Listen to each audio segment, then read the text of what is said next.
And new technologies in the ICT sector are reshaping the way we approach our businesses and our customers. The next generation of data centers are not only enabling new services for industry, but data centers also face new challenges as communications networks become more software defined.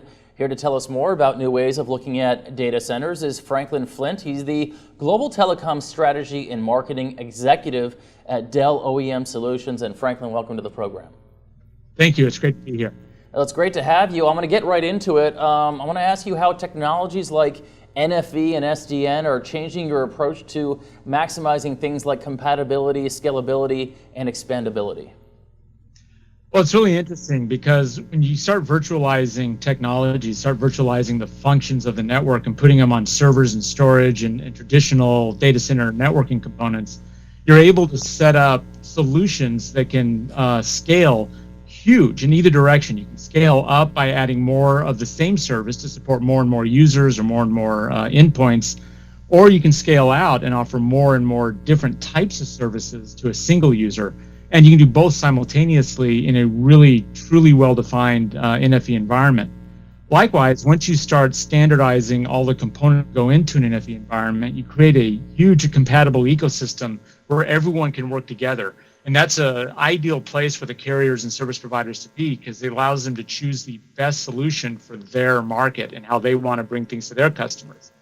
And of course, all that expandability is going to lead to new services coming out that are going to be very interesting to watch for. Franklin, how can you optimize total cost of ownership as you incorporate SDN and NFV into storage and server solutions?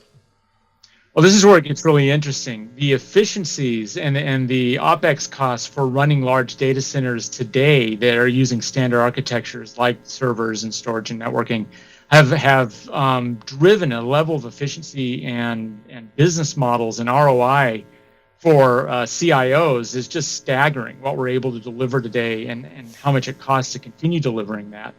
That hasn't been realized in the telecom space yet. So the telecommunications players in general are working with these highly integrated vertical solutions that require extremely talented and certified people to maintain and manage them. Redundancy requires absolute, parallelism of everything in the solution, sometimes tripling of the solutions to guarantee uptime. When you start going to a cloud type model with traditional data center technologies, you immediately get efficiencies that are just incredible and easy to manage. You don't have to have a highly certified and super well-trained, PhD to manage a server data center. You need someone who understands server data centers and can manage those, and those are more affordable to have and easier to maintain. Franklin, of course, Dell is a global company. How do you mitigate the concerns by your customers around policies about cross-border data flows? Well, first of all, Dell adheres to all the regulatory and legal rules for every nation that we do business. We don't send data or technologies across borders that isn't allowed. We don't share customer information across borders when that's not allowed. We're very strict about that in our business, and that's been written up by several of the big business magazines and trade magazines. But we also work very closely with our customers to ensure they get exactly what they expect from us. We're good at customizing that experience for every customer and bringing best practices on the things that we understand very well. Our regulatory capabilities is second to none, and our global presence has been well established over the last 20 years that we've been a global company. Franklin, you were at Communicasia not long ago, and you showcased server and storage solutions customized for an always-on world. How can you ensure that your server and storage equipment is always on? Well, it's impossible to guarantee that every server and every piece of storage equipment is always on and running. But there are things that we do in the design to improve the uptime, to improve the reliability. Stuff like fault-tolerant systems, having very few moving parts, increasing the quality of the manufacturing and the components that we use. Finding that perfect balance between cost and uptime and reliability is really what we focus on. But then we provide really powerful management tools that can help predict failures so that your orchestrators and your software management capabilities can take advantage of known failure points and offer better redundancies or failover or move services around in the cloud before you experience a downtime for any of the services. So in the cloud data center world, that software uptime is more important than the hardware uptime. And that software has been well developed in the near real-time solutions that are out there today. As we move to the real-time solutions, that stuff has to come forward, but they're doing a very good job of getting the technology where it needs to be to provide a guaranteed uptime for an always-on world. Franklin, regarding data flows via data centers, are you finding that partnerships are more valuable now more than ever, as the end game is to provide the best service to your customers?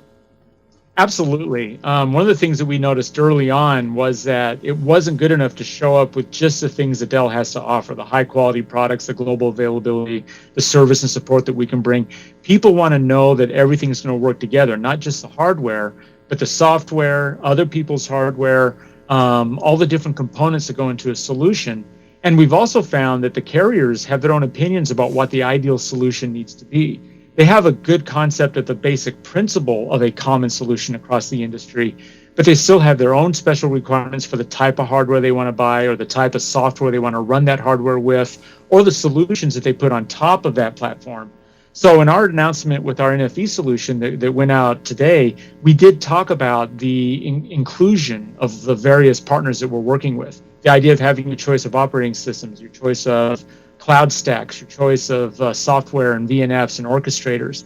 That is what the industry is looking for, is the ability to pick and choose the ideal solution for every service provider's business model. Our job is to try to meet those requirements by making the partnerships that we need to make to do that. Speaking of partnerships, Franklin, I know that Dell plays a big part in Cloud NFV. You could talk about that for a second if you'd like, but the question is this: how are latency and capacity issues in the data center being impacted by Cloud NFV technologies and solutions? That's a really good question. So one of the big gaping holes several years ago in moving to a technology like traditional cloud technology to build a network for the telecoms was the performance and the latency of the hardware. Well, most of that has been addressed by our partners in that space, like Intel and the various other interface players in this space. They've done a great job of improving the latency of the systems. They've done an amazing job increasing the throughput. We have 40 gigabit solutions available today. We have the more affordable 25 gigabit solutions around the corner. You're going to start seeing 100 gigabit right around the horizon. It's pretty clear that the industry knows they have to solve the latency and the throughput issue, and things are being done to do that, to get there. In fact, we have a a development platform that we developed with Red Hat and Intel that allows for better performance on your encryption and SSL activities on this solution by adding some components to a server that all run with the x86 architecture. It's all fully integrated. And these things are moving ahead in a staggering pace. And I believe that by the time we get to full deployment in NFE, we'll be able to meet probably 90 to 95% of all the latency performance concerns that the network would have. Franklin, one more question. What challenges are you finding in the enterprise sector as more companies transition their workflows and services to all IT-based systems? So the enterprise sector is interesting because just like the carriers, everyone has their own way of solving their problems. There's a lot of common practices that are used, but there's 100 different ways to take advantage of cloud. There's 100 different ways to have your own private cloud, or even to have standalone solutions. The big challenge is we're now being faced with an expansion of what the enterprises have to choose from. They could choose to bring services in from the carriers in the telecommunications space. They could bring that into their data center to improve the quality of their communications networks. But they could also go the other way around. They could send their IT solutions out into the telecom cloud to take advantage of having things more distributed and the higher performance that you get in a carrier class network. I think that the real challenge is just a glut of choices that they have to pick from, and then finding the expertise to deliver the solution that the company needs. Franklin, of course, you're going to be part of TIA's Data Center Workshop that's going to be early next month. What do you expect to get out of that? So I'm really excited about talking to everyone in the industry about all the data center concerns that there are going on in the telecommunications space. There is 7 or 8 years of solid tribal knowledge inside the enterprise IT market that companies like Dell can bring in and talk about in the carrier space. But then there's a lot that we have to learn from the people that have been in the carrier space for, it's been 100 years that's been going on. We have a lot to learn. They have a lot to learn. I think this is going to be a great opportunity to share, to debate ways to solve problems, the way to going forward for the data center solutions. And I believe we have the right people that are going to be there to have those discussions. Plus, we can get to meet a lot of interesting people and have some good conversations. Franklin, thanks so much for your time, and we'll see you actually on November 11th and 12th at TIA's Data Center Workshop. Thanks. Thank you. And to our viewers, once again, that Data Center Workshop will be on November 11th and 12th. If you would like to get more information about registration, you can go to tiaonline.org. So long.